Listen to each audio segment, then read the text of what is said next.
Alibaba, ইবে, তারা বাড়িতে বসে এগুলো সেল করবে অনলাইন। এবং গভর্নমেন্টের পক্ষ থেকে আমরা এদেরকে সাপোর্ট দেব এইসব বিষয়ে, এবং সাপোর্ট ডেলিভারির জন্য আমরা এগুলো গভর্নমেন্টের পক্ষে ডেলিভারি দেওয়া সম্ভব নয় গ্রামাঞ্চলে। আমরা এটার জন্য পার্টনারশিপে যাচ্ছি প্রাইভেট সেক্টরের সাথে এবং এনজিওর সাথে। ইতিমধ্যে আমরা তাদের সাথে আমাদের বহু মিটিং হয়ে গেছে। আমরা এগুলো কিভাবে ডেলিভার করব সেটার সিদ্ধান্ত। তাহলে এই লোকগুলো আয় যদি আজকে একটা পরিবারের 5,000 টাকা আয় করে, এই সাপোর্টের মাধ্যমে ইন্টারন্যাশনাল ওর প্রোডাক্টটাকে ডিজাইনিং এর মাধ্যমে, ব্র্যান্ডিং এর মাধ্যমে, ইন্টারন্যাশনালি সাপোর্ট বিক্রির মাধ্যমে 5,000 টাকা দিয়ে সে যেটা বিক্রি করতো সে এখন 20,000 টাকা দিয়ে বিক্রি করতে পারে। ওদের লাইফস্টাইল চেঞ্জ করবে এবং ওখানে এমপ্লয়মেন্ট ক্রিয়েট করবে।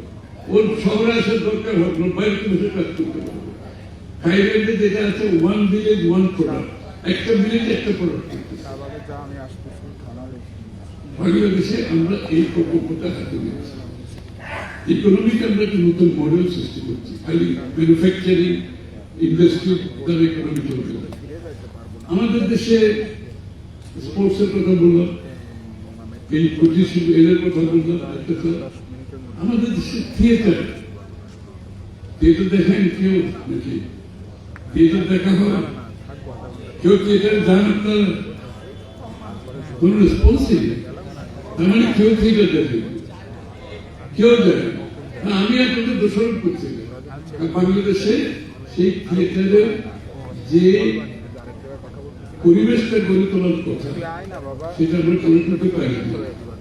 আমরা সিদ্ধান্ত নিয়েছি যে থিয়েটার, ফিল্ম, মিউজিক এগুলোকে মেইন স্ট্রিম করবো। আমরা বাংলাদেশের মিউজিক গ্রামের মধ্যে যে টন্ডলি গীতি আছে, লালন গীতি আছে, শেষ নাই।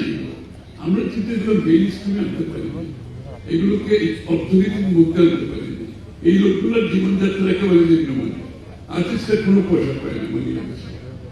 আমরা চাচ্ছি এদেরকে প্যাট্রোনাইজ করে মেইন স্ট্রিমিং করে অর্থনৈতিক অ্যাক্টিভিটিস এদেরকে নিয়ে আসে। মিউজিকের কোনো বাউন্ডারি নেই, music has no boundary.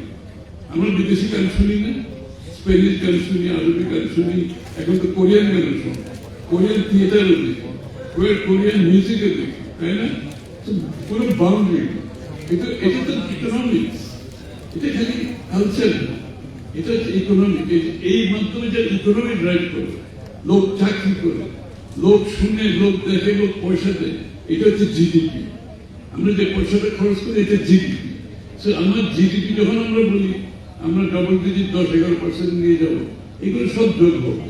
Sports economy যোগ হবে, আমাদের এই যে কুটির শিল্প তাদেরকে এদেরকে যোগ হবে, মিউজিক যোগ হবে, থিয়েটার যোগ হবে, এবং থিয়েটার শিল্পী যারা আছে তাদের লাইফস্টাইল, তাদের জীবনযাত্রা মান চেঞ্জ হবে। থিয়েটারের সাথে যারা কাজ করবে, দিস ইজ বিগ ইকোনমি। এটাকে বলে ক্রিয়েটিভ ইকোনমি। এটার নাম হচ্ছে ক্রিয়েটিভ ইকোনমি। এটা ইউকেতে খুব বড় ইকোনমি। আমরা ওই মডেলটা নিচ্ছি, ক্রিয়েটিভ ইকোনমি। এবং বাংলাদেশের ইকোনমিক মডেল যেটা আমি শুরুতেই বলেছি, আমাদেরকে নতুন মডেল ইকোনমি চিন্তা করতে হবে। সবাইকে ইকোনমির সাথে সংযুক্ত করতে হবে। ওই গ্রামের ওই লোকগুলো কুটির শিল্পে ওরা সংযুক্ত হবে, আমাদের আর্টিস্টরা সংযুক্ত হবে, আমাদের স্পোর্টসম্যানরা সংযুক্ত হবে, আমাদের কালচারাল লোক যারা সবাই সংযুক্ত। অর্থাৎ বাংলাদেশের অর্থনীতি উন্নয়নের সাথে আমাদের প্রত্যেকটি গোষ্ঠীকে সংযুক্ত করতে হবে। এই জন্য আমরা নাম দিয়েছি, বিএনপির স্লোগান হচ্ছে অর্থনীতিকে গণতন্ত্রায়ন করা। খালি রাজনীতিকে গণতন্ত্রায়ন করে ভোটের অধিকার তৈরি করতে হবে না। অর্থনীতিকে গণতন্ত্রায়ন করার অর্থ হচ্ছে এই অর্থনীতি সকলের জন্য হতে হবে। এই অর্থনীতির সুফল বাংলাদেশের প্রত্যেকটি মানুষকে পেতে হবে। অর্থনীতির সুফল একটি পৃষ্ঠপোষকতাপূর্ণ একটি গোষ্ঠীর জন্য হতে পারে। এই জন্য বিএনপি সিদ্ধান্ত নিয়েছে এই অর্থনীতি